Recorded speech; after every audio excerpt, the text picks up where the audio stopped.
क्या आपने कभी सोचा है कि एक डीसी जनरेटर एक निश्चित स्पीड से कम पर फंक्शन क्यों नहीं कर पाता?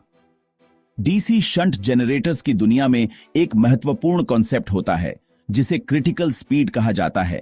यह टर्म सुनने में थोड़ी कॉम्प्लेक्स लग सकती है, लेकिन इसका मतलब एक स्पेसिफिक ऑपरेशनल थ्रेशोल्ड से है।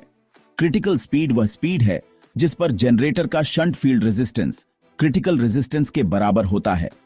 यह वह स्पीड है जिसके नीचे शंट जनरेटर फील्ड सर्किट में किसी एक्सटर्नल रेजिस्टेंस के बिना अपना वोल्टेज बिल्डअप करने में असफल हो जाता है। लेकिन प्रैक्टिकल टर्म्स में इसका क्या मतलब है? मान लीजिए कि एक डीसी जनरेटर अपनी क्रिटिकल स्पीड से कम स्पीड पर चल रहा है। ऐसी स्पीड पर जनरेटर को पर्याप्त वोल्टेज बिल्डअप करने में परेशानी होती है।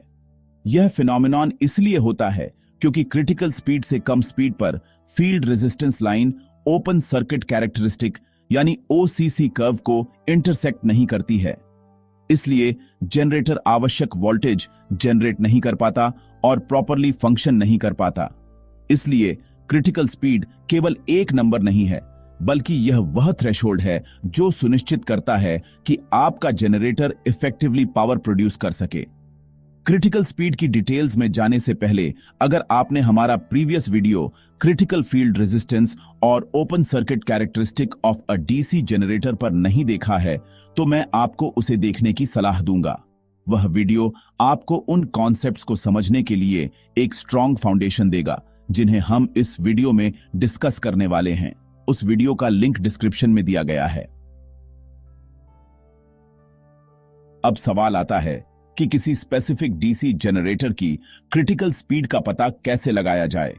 आइए उस इंटरेस्टिंग प्रोसेस को समझते हैं जिसके द्वारा क्रिटिकल स्पीड डिटरमिन की जाती है। यह प्रोसेस यह सुनिश्चित करने के लिए एसेंशियल है कि डीसी शंट जनरेटर एफिशिएंटली और सेफली फंक्शन करे। इसकी शुरुआत होती है ओपन सर्किट कैरेक्टरिस्टिक यानी ओसीसी कर्व से। यह कर्व बहुत इंपॉर्टेंट है क्योंकि यह नो लोड कंडीशंस में जनरेटर की जनरेटेड वोल्टेज और उसकी स्पीड के बीच रिलेशनशिप को रिप्रेजेंट करती है। हमारी कैलकुलेशन का पहला स्टेप है कि किसी गिवन स्पीड पर ओसीसी कर्व ड्रॉ करें। इस स्पीड को हम n मान लेते हैं। अब इमेजिन कीजिए कि यह कर्व एक ग्राफ पर ऊपर की ओर बढ़ रही है। इसके बाद हम इस कर्व पर एक टेंजेंट लाइन OB ड्रॉ करते हैं।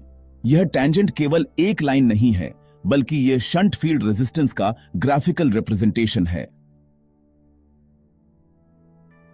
अब आता है सबसे इंटरेस्टिंग पार्ट। हमें क्रिटिकल स्पीड, जिसे हम NC से डिनोट करेंगे, डिटरमिन करनी है। इसके लिए हम एक और open circuit characteristic curve draw करते हैं, लेकिन इस बार उस क्रिटिकल स्पीड पर जिसे हम फाइंड करना चाहते हैं।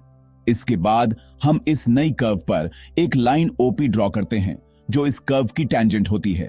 अब हम एक ऑर्डिनेट, जिसे हम लाइन AB कहेंगे, ड्रॉ करते हैं जो हमारी टेंजेंट OP को पॉइंट C पर इंटरसेक्ट करती है। अब इस ऑर्डिनेट पर बने इंटरसेप्ट्स का रेशियो लेते हैं, स्पेसिफिकली AC/AB। यह रेशियो हमें NC और N के बीच का क्रूशियल रेशियो प्रोवाइड करता है, यानी AC/AB इक्वल्स NC/N। अब इस रेशियो को इनिशियल स्पीड N से मल्टीप्लाई करते हैं और इस तरह हमें क्रिटिकल स्पीड NC प्राप्त हो जाती है, अर्थात NC equals AC/AB multiplied by N। इस प्रोसेस को फॉलो करके आप किसी डीसी शंट जनरेटर की क्रिटिकल स्पीड डिटरमिन कर सकते हैं। इससे यह इंश्योर किया जा सकता है कि जनरेटर अपनी रिक्वायर्ड ऑपरेटिंग कंडीशंस के अंदर इफेक्टिवली और सेफली ऑपरेट करे।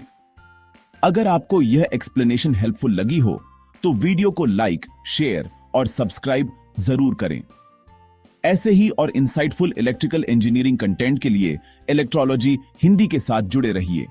Stay energised and keep generating knowledge.